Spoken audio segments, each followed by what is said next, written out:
So stories, as we all know, travel. And stories have new methods of traveling these days. Because the story I'm about to tell you is a Middle Eastern story that was written in German that was told to me by a Swiss storyteller. So the story was written down by Frau Hohl, and my friend Isabel said, I heard this beautiful story, and she slowly told it to me because she had to translate it out of German into English. And when I heard it, I realized the story had been hunting me because I thought it was so beautiful. I said, can you please ask her if I can tell this story? And so word made its way back to her, and now I'm going to tell it to you. There once was a land that was covered in sand. And in the middle of this desert, there was a city with red walls and white mosques and a king. And this king, he was a good king. He was well educated. Each day, he had been trained in some new skill or art. He was an excellent fighter. The city was prosperous. But the king had one fault. He pitied those who had to live everyday lives. His life was full of new experiences and new events every day. Something magical and wonderful happened, and he pitied those who had to do the same thing day after day. And this king, as kings still do to this day, he would disguise himself and walk among his people. And so it was, on one of these days, in disguise, he walked through the market. He smelled the spices. He watched the vendors squabbling with the housewives about fruit and meat.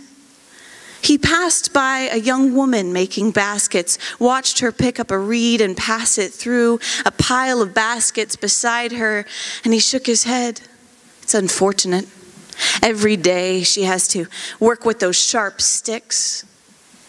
He walked past the woman who was spinning with goat hair, picking up large tufts of wool and spinning it out into long threads, and he said, that's unfortunate. Every day with smelly goat hair, she makes her living. And then the king passed by the potter, who was sitting in the mud up to his knees, hands working on a bowl, mud up his arms. And the king looked and said, oh, that must be the worst of all, in the mud and the dirt every day. And as the king passed by, the potter began to laugh. What are you laughing about? Your Majesty, it is not unfortunate that I sit here, for with this mud and the water and the fire, I make magic. The king was intrigued. Show me. The potter invited the king into his little shop just off the street. It was dark inside, but for one beam of light that came down to a table in the middle. And when the king's eyes adjusted to the darkness, he could see stacks of beautiful pottery, bowls and vases and large pots and plates, and they were beautiful, glazed in blues and greens and yellows. And the king looked at them. These are lovely, but they are not magic. I eat off of gold plates every day. These are not magic. And the potter said, wait. The potter took a blue bowl and set it in the center of the table, in that shaft of sunlight, and filled it with cool, clear water. And then the potter said, look into the water. The king leaned over the water, expecting to see his own reflection, but no. In that water, he saw a sight that he did not expect. It was a city with tall white walls, trees lining the edge of it. There was a beach, a white sandy beach that came down to an ocean that was so blue he had never seen the like of it. The king leaned closer.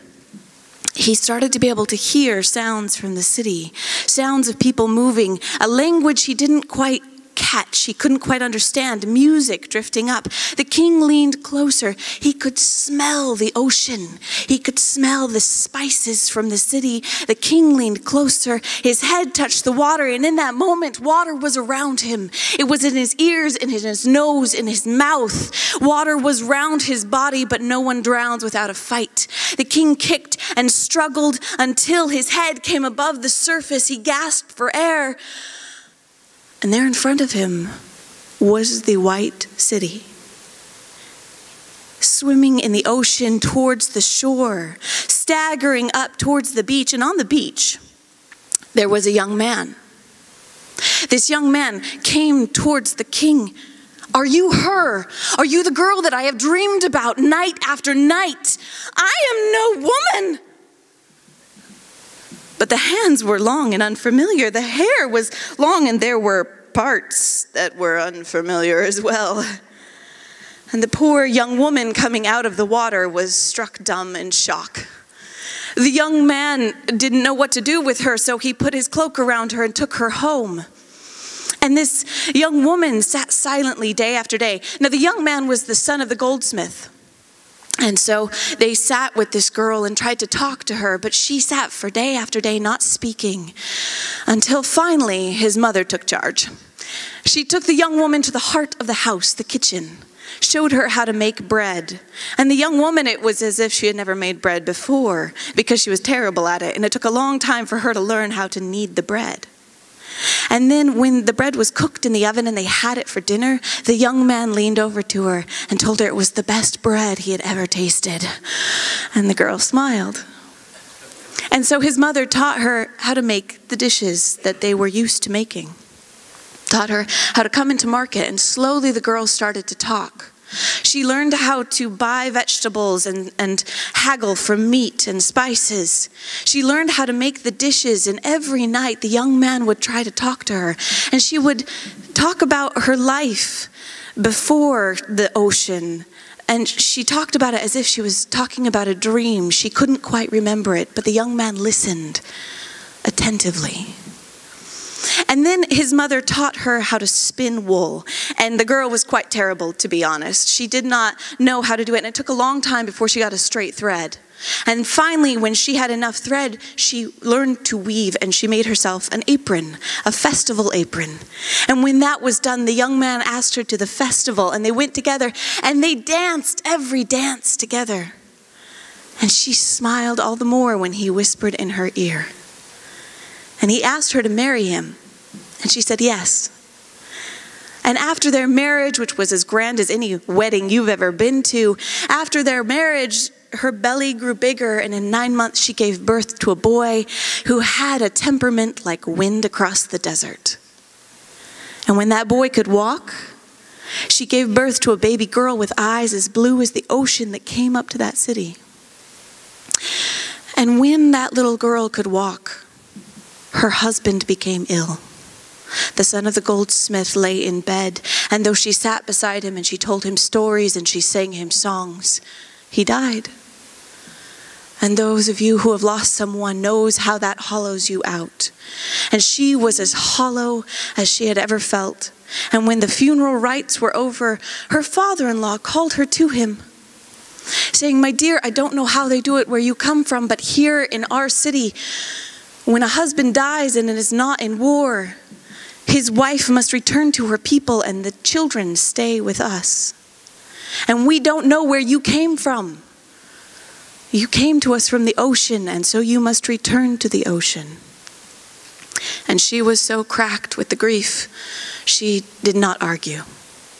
She kissed her children. She walked down to the ocean. She walked into the water. It came up her ankles. It came up to her knees. It came to her waist. It came to her neck until the water was in her ears, in her mouth, in her nose. But no one drowns without a fight, kicking and struggling to the surface. The king stood up, water dripping down his face into the blue bowl. He looked out the door of the potter's shop, and down the street he could see the woman spinning wool pick up another handful and spin another long thread. He watched the woman making baskets pick up another stick and weave it in and out. Now the story tells us that he was a good king after that. He did not pity anyone for their lives, their day after day lovely lives. It also tells us that the king bought that bowl for an enormous amount of money. But whether or not he ever filled it with water, that I cannot tell you. Thank you.